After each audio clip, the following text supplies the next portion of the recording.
Mas Huda, saya ke Anda dulu. Bagaimana PKB merespons atau mengantisipasi pernyataan-pernyataan yang keluar dari Presiden Prabowo Subianto terkait dengan anak buahnya, ada yang bandel, ndablek, dan sebagainya, dan tidak akan segan-segan untuk mengganti. Apakah sudah mengantisipasi atau bersiap juga?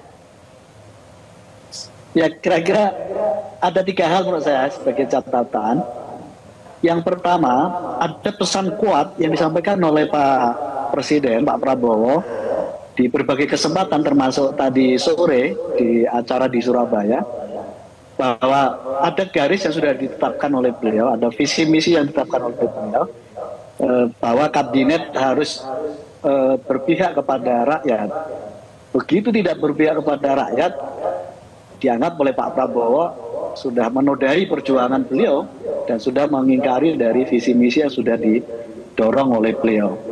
Jadi pesan kuat itu yang saya kira perlu diantisipasi oleh semua menteri. Apakah dirinya sudah merasa menjalankan bagian dari garis untuk pengabdian terhadap rakyat atau tidak.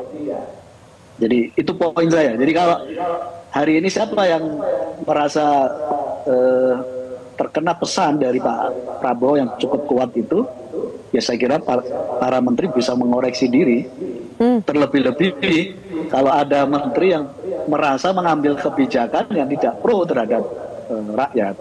Dari menteri-menteri PKB gimana, Mas Saiful Huda? Ada yang merasa tersentil nggak atau aman-aman saja? Gimana Mas Huda? Tidak ada? PKB ini kebetulan, halo? Ya PKB sih di kabinet ini kan ada Gus Muhaimin sebagai Menko dan Mas Faisal Reza sebagai Wakil Menteri. Relatif semua garis yang ditetapkan oleh Pak Prabowo termasuk menjadi value perjuangan PKB pro terhadap rakyat itu. Jadi kita relatif aman menyangkut soal apakah Menteri PKB melanggar dari visi misi Pak Presiden, kelihatannya tidak. Jadi tidak memenuhi kriteria yang disebutkan Pak Presiden ya, yang ndablek, yang nakal, yang tidak seirama itu tidak ada di menteri-menteri PKB. Ya PKB hanya 2 menteri kok, jadi relatif aman dan sedang bekerja keras mendukung Pak Prabowo. Yang kedua, kepercayaan diri bahwa dua menteri PKB itu aman, Mas Huda, apakah karena ada embel-embel partai politik di belakangnya? Apakah karena ada cantolan politiknya makanya merasa lebih aman? Apalagi ketua umum partai yang ada di situ, Caimin langsung, jadi tidak mungkinlah di reshuffle? Sebenarnya lebih kepada itu pesan kuat dari Pak Presiden bahwa semua menteri PKB satu visi untuk pro terhadap kesejahteraan rakyat, dan kita tidak menteri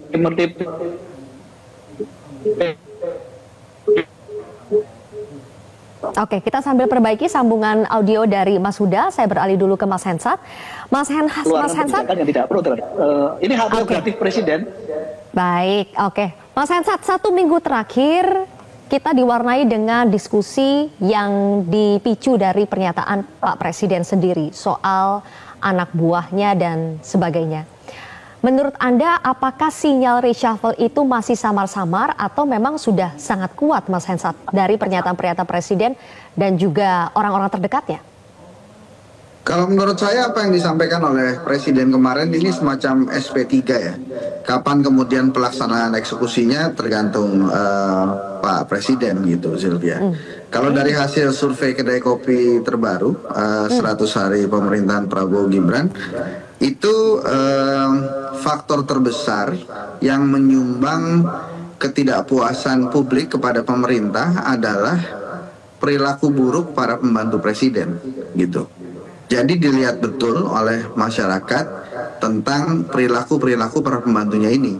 Tadi Metro TV sudah menjelaskan secara gamblang ya, kira-kira apa saja catatan-catatan anggota kabinet dari Pak Prabowo gitu.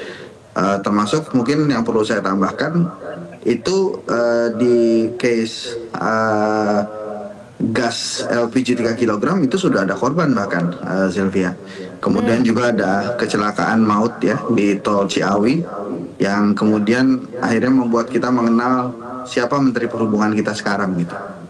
Dan satu lagi ya tentu saja adalah pernyataan paling kontroversial dari Menteri Pekerjaan Umum yang mengatakan bahwa ya, IKN nggak bisa dilanjutkan karena anggarannya diblokir Menteri Keuangan.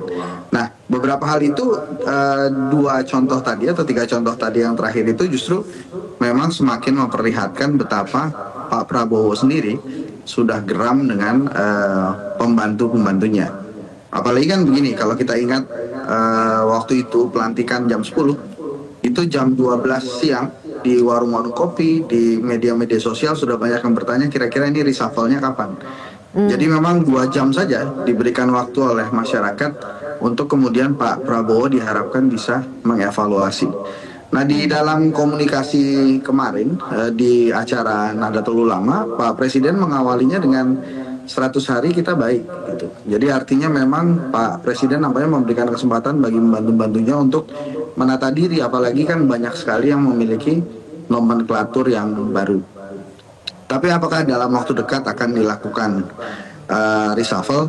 Saya sih menilainya mungkin akan juga dilakukan, tapi dengan beberapa catatan-catatan. Nah, yang repot itu ada keinginan dari masyarakat untuk merampingkan kabinet. Nah, ini yang kelihatannya agak sulit. Jadi walaupun ada reshuffle, kelihatannya merampingkan itu agak mustahil dilakukan dalam waktu dekat. Kenapa? Karena baru saja kementerian-kementerian yang dipecah-pecah itu baru saja memiliki nomenklatur dan struktur organisasi yang baru. Nah, tapi catatan saya, Mbak Zilvia, kalau memang akan dilakukan reshuffle kabinet, itu karena menterinya dan kepala lembaga ini lebih dari 100 orang. Itu kalau hanya di reshuffle atau diganti 2-3 orang itu nggak kerasa. Karena jumlah menterinya banyak gitu. Kalau waktu Pak Jokowi, Pak SBY atau Bu Mega kan sedikit ya. Jadi kalau diganti 2-3 itu bisa dibilang reshuffle atau penyegaran. Tapi kalau di kementeriannya Pak Prabowo ini, menurut saya minimal 10% itu. Jadi sekitar 11-12% baru kemudian terasa bahwa ini ada reshuffle. Jadi dan yang akan mendominasi mengisi reshuffle itu apakah lagi-lagi menteri yang tidak punya cantolan politik atau bagaimana, Mas Hensat? Nah, kalau dalam reshuffle itu kan sebetulnya ada 3 hal ya yang utama dalam pertimbangan presiden reshuffle biasanya. Yang pertama adalah subjektivitas. Nah, ini tentang like and dislike si presiden aja. Kalau presidennya masih suka, walaupun kerjanya nggak benar, paling diputer aja, diganti ke kementerian lain. Yang kedua ini kinerja. Nah, kinerja ini pasti presiden punya nih catatan-catatannya tentang plus minus.